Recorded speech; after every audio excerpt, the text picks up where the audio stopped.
बिहार में 7 सीटों पर एमएलसी के चुनाव होने वाले हैं और इसको लेकर जेडीयू और आरजेडी ने अपने अपने उम्मीदवारों के नामों की घोषणा कर दी है। इसी बीच बिहार सरकार के पूर्व मंत्री और वीआईपी के मुकेश सहनी ने बीजेपी से एक बड़ी मांग कर दी है।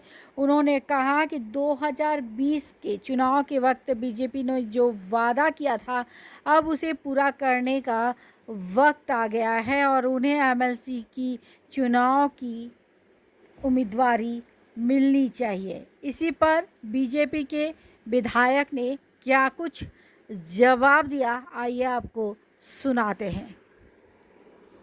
निश्चित रूप से मैं स्पष्ट कर देना चाहता हूं अपने बिहार के तमाम जनता को कि हमारे देश के अंदर जो भाजपा का जो वादा है, जो संबंध है, जो गठबंधन है, जो व्यवस्था है, अपने कार्यकर्ताओं के लिए, अपने नेताओं के लिए खरा उतरता है। समय आने पर सब चीज़ सुनिश्चित रहेगा, आप चिंता ना करें। तो क्या लगता है जिस तरह से मुकेश सहनी ने डिमांड किया है एक एमएलसी सीट का, वो मिलेगा? उनका हक नहीं है, जिनका हक है, जिनको मिलना होगा उनको मिलेगा। Thank you. एनडीए में कोई पेच कभी नहीं रहा है। तमाम मीडिया के साथियों को द्वारा लगता है कि पेच ही पेच है। यहाँ कोई पेच ही नहीं है। टोटल खुला हुआ आईना है और ट्रांसपेरेंट है, पारदर्शिता है। जिनको जो सीट पर लड़ना है, मिलना है, वो तय है। और हमारे अंदर जो सीट आएगा, हमारा प्रत्याशी भी तय है। वो घोषणा होने की देरी है और जो समाज के अंदर जिनको हक मिलना चाहिए वो जरूर हक मिलेगा। भारतीय जनता पार्टी के ओबीसी मोर्चा के द्वारा ये प्रदेश में कार्यक्रम किया जा रहा है।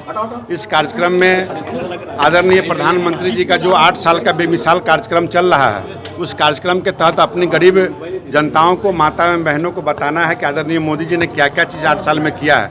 आदरणीय मोदी जी ने जो इस देश के लिए, इस राज्य के लिए किया है, वो स्वर्णिम है।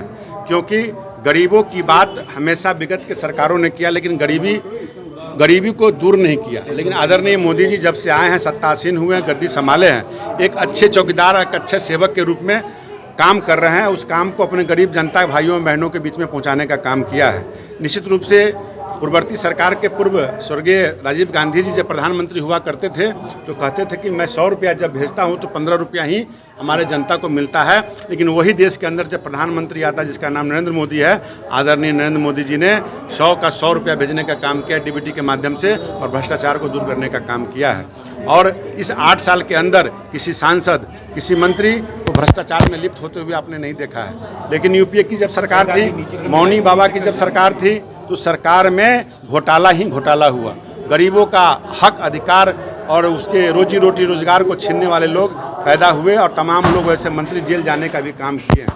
तो मैं स्पष्ट तौर पे कहना चाहता हूं कि गरीब कल्याण सुशासन पर्व, सबका साथ, सबका विकास, सबका सहयोग, सबका प्रयास से यह सरकार चल रही है और आगे भी चलेगी। आगे निरंतर हम लोग का जो विजन और मिशन है वो 2047 है।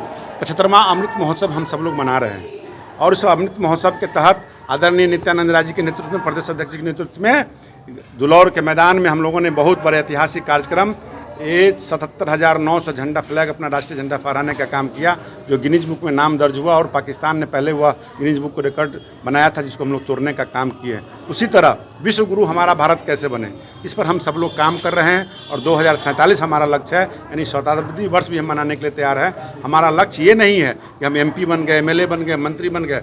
हमारा लक्ष्य है राष्ट्र सर्वोपरि हो और राष्ट्र हमारा विश्व गुरु बने। इस पर हम लोग काम